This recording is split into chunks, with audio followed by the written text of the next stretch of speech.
let's talk about the nature of toughness at the quarterback position. Well, let's say that's a spinoff from Nick Mullens, okay? Sure. Because okay. Yeah. Could we agree? No, I want to go back. What did Shanahan say in praise about him? Okay, so here's what happened. The way I look at it is, for whatever reason, the Bay Area media doesn't like Nick Mullens. And I don't know why, but they're always kind of trying to get Kyle Shanahan to say that he's not good or that CJ Beathard's coming in next.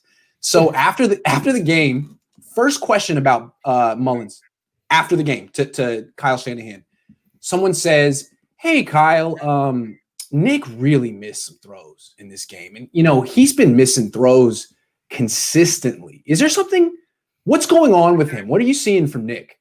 And Kyle just kind of pauses and goes, "Yeah, he missed some throws. He wasn't perfect. None of us were, but he won. He was resilient. He battled. He was really tough. And then today on the day after, 2 day after press conference again, he said, he was really, really good. He was resilient down the stretch. He was clutch. He was calm. He was one of the main reasons we won the game." So it was interesting to see Shanahan have his quarterbacks back so vociferously like Jim Harbaugh used to. And it was interesting to see what he pinpointed that he liked most about Mullens. Because, his stats weren't great. It was the toughness. And that's an interesting thing to think about. Because when you think about quarterbacks, you usually think his arm, his footwork, his mobility, his athleticism. Toughness isn't something you think about with that's a running back trait. But it is a quarterback trait, and it's what Nick has. Okay, let's focus on toughness. You can't quantify toughness. There's not a stat. So again, it's an observation. It's a feeling. Let's you and I try to define what we think Kyle Shanahan meant by toughness. Could you do it? Yes, I think it's physical toughness and mental toughness. The physical toughness is every time you get smacked in the face by Aaron Donald, you pop right back up and you want more. You still love the game, even though it hurts. The mental toughness is you're not playing well. Your quarterback rating is 55. You just lost the lead. You don't get down on yourself when it's time for you to lead the game-winning field goal drive in the fourth quarter. It doesn't matter how you played earlier in the game. You're in the moment and you succeed. That's mental toughness. Yes, and it means you instantly put a bad play behind you. Yes. You don't think about it. It means you don't have a conscience. Also, it means that you don't have any problem with pain. Jimmy Garoppolo is great at putting a bad play behind him. Great at it. He has no conscience. The thing with Nick is that you never see pain on his face. He's always popping back up and wanting more. I've never seen him look injured ever. And he looks like he's 12 years old on a football field. Looks like Steph Curry. I see what you mean. And it's interesting. Your mom, she loves him, and she always says, he's so cute. Yes. I guess women want to protect him. I want to protect him. He looks like he's 12 years old. He just wandered onto the field, and he has the right uniform and pads and stuff. But it's like, oh my God, he's on the field. But he's pretty good. He's tough. He's not scared. Let's try to point out a quarterback who is not tough, and will go according to the standards that you've enumerated. Well, the thing that was so interesting about that game on Sunday was I think you saw the difference between the two quarterbacks. You had one quarterback who's not physically gifted, was an undrafted free agent, tough. One. The other quarterback, Jared Goff, number 1 pick in the draft, throws a beautiful football. When he has time, I don't think anyone throws a football better than him. He has a great arm. He could have been a baseball player. Not tough. When there's bodies around him, uncomfortable. When the game is tight at the end, he doesn't rise to the occasion. Does he seem like a supreme competitor? Not really. He always has that blank mouth-breathing look on the sideline that's like, hey, I don't know.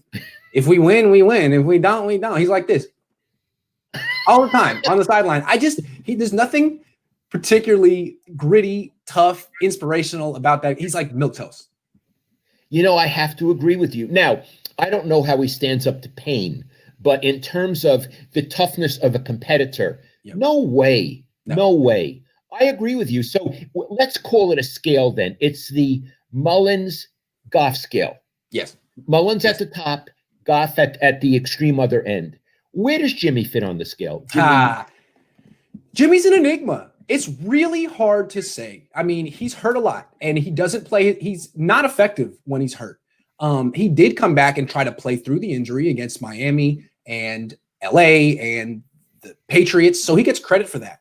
It's hard to say. I mean, he did try to play through the injury. He wasn't effective. He does seem to be able to move on from a mistake during a game. I don't know if he's tough. I don't think Shanahan knows if he's tough. Maybe Shanahan has a feeling that he might not be, but I don't think you can say one way or another. He's an enigma. What do you think? I think enigma is good.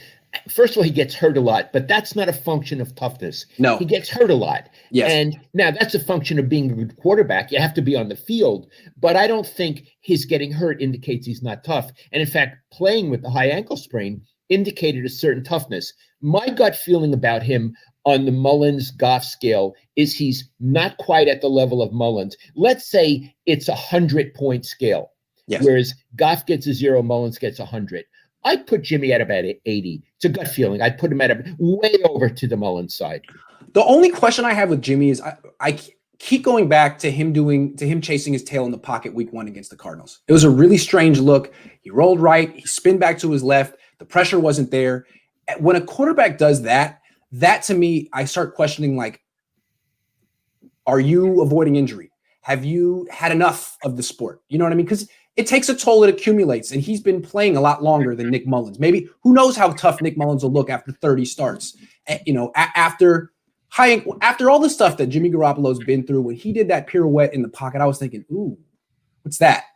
Do you still like the sport? Are you still okay with the hits that you're getting daily? So I don't know. I have questions. He's an enigma, but he may be a tough guy. I don't know. In boxing, what you're describing that you saw that one time from Jimmy would be he doesn't want it anymore. Right. They right. just don't want to get hit they don't want it anymore. Right. And I've seen great boxers who just didn't want it anymore. I think there's the same thing with football players too. At a certain point, yes. Andrew Luck. You know what? I got $100 million. I've get a lot of injuries. I don't want this anymore. I don't need this anymore. It's the right call for me. I'm not saying Jimmy Garoppolo's Andrew Luck, but we've seen that in football. Yeah, and I never question Andrew Luck. He's allowed to live his life the way he wants to. Let's move on, because I'm sorry. I got one more thing I want to say about toughness, because we always compare it to boxing. And the thing about what I said with Nick, how he always gets himself right back up, you and I kind of demerit Floyd Mayweather in the all-time discussion because he never got knocked down. Right. And there's something about getting knocked down and getting back up and still winning. Andre Ward did it, and it was I've never forgotten that fight he had against Kovalev. It was legendary. Floyd never did it, so he's a great fighter, but he never had to prove that he was tough. I agree with you. The Andre Ward fight, we watched it together over here on pay-per-view. It was the second round he got knocked down, sweetie? I think he got knocked down twice, and it might have both been in the first round. It was early. Okay. He was hurt. And you know when a fighter's hurt, when they get that crazy smile on their face. They're ready to go. And he had the smile. I said, Iggy has the smile. I thought he was going to get knocked out because I never thought that Andre Ward really took a shot that well. But he did. Man, did he dominate and even out-punched him and out-fought him. He showed his greatness in the fight where he got knocked down and almost was out. And you got to remember that all the greatest fighters got knocked down. Ray Robinson, Rocky Marciano, Joe Louis, probably the greatest heavyweight ever, at least according to Bill Walsh. He got knocked out by Max Schmeling. And then in their return match, he knocked Schmeling out in the first round. And what I want to say, boxing is the closest that sports has to a life metaphor because everybody gets knocked down. Me, Iggy, you, everybody. And sometimes we get knocked out. That's a fact of life. In love, in your job, you get knocked down and sometimes you knocked out. The issue is, can you stand up again? Can you go forward again? And I think that relates to toughness in football. And with Nick Mullens, there's no question he's relentless. He is freaking relentless. Yes. Iggy, let's name another quarterback, a famous quarterback who's tough, and let's name another famous one who maybe isn't tough. Okay. Famous quarterback who's tough. Phillip Rivers. Oh, boy. Iggy, Ben Roethlisberger. Ben Roethlisberger. I mean, those guys love the contact of the sport. And Ben Roethlisberger misses games because he takes so many hits. Rivers has never missed a game in his life. Well, in the NFL. And I would say both of them at the end of a game, if they've not played well, it doesn't factor in.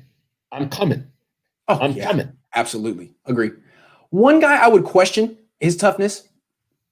Excellent athlete, throws a great ball, mobile. Derek Carr. Something about him. Seems like he's a little bit of a safety first quarterback. Like he'll play well, but at the same time, he's not going to take those hits. In addition, he can get discouraged. Agree. Derek Carr, really physically gifted, but you know, like there was a good heavyweight in the 80s, 90s, Jerry Quarry. I knew him. He was a nice guy, and he could hit. But if he was beginning to lose, he would get discouraged, and he rarely would come back. And I think that's Derek Carr, that Right. if he gets discouraged, you could see it in his posture. Oh, yeah, absolutely. You can see it in his face. Another guy who's tough. How about Alex Smith? Oh, boy. I hadn't thought. Absolutely. Absolutely. I mean, with the mental toughness of the stuff he dealt with as a young man, that would have broken a lot of quarterbacks. Just all the different coaches who were throwing him under the bus and all the bad teams he played on, the injuries. There's that. And then he almost had his leg amputated. He's 36 years old. No one really wanted him to try to make a comeback. They're like, Alex, just stop. He made it. And he's back. It's amazing. It's like he really, really wants to play football. It's rare. You know, and he took a lot of humiliation with Kaepernick. Humiliation. Yes, he did. Humiliated. Harbaugh humiliated him. He is so tough. I'm so glad that you mentioned him. And you know, Iggy, he's an all-time nice guy. Okay, I agree. I want to stick with this. I love this topic. Okay, guy who's tough, guy who's not. And I think this is an interesting comparison because they play for the same team. They're both basically Hall of Famers. And okay, I think most people think the less tough one is better. But to me, Brett Favre is one of the toughest quarterbacks of all time. Aaron Rodgers, not tough. Maybe better, has better numbers, has thrown fewer picks, not tough. Hit him a couple times in the first half, you win. I'm with you. And again, I would bring back the word discouraged. He can get discouraged. Absolutely. I've seen him against the Niners where you felt he wanted not to be in the game anymore. There's no question. I also feel like he's not the greatest competitor. If he's in a game where he's down 10 in the fourth quarter, but his quarterback rating is above 100, he'll just, check it down. But he'll be content to lose. Whereas Phillip Rivers is like, I don't care about my stat line. I'm throwing down the field. And if I throw 3 picks in the fourth quarter, well, I was trying to win. And that was Favre too. And that's an interesting interpretation of Aaron Rodgers. I don't know him well enough, but that's a very interesting way to interpret him. It is. Yes. It's like I think of like a baseball player, like he's the 3 hitter on a baseball team. He's a cleanup hitter on the baseball team. It's a guy on second. You're down 3 in the 9th inning and he takes the walk. It's like, well, thanks a lot, Aaron. That's great. That's really great. Why don't you expand your strike zone and make and knock this runner in? Because the guy behind you isn't as good. That's how I think of him. Like he's real content to take the walk down 2 in the 9th. All right, great, dude. Your on-base percentage went up. The only knock on Ted Williams, who was just, a great hitter, he would have taken the walk.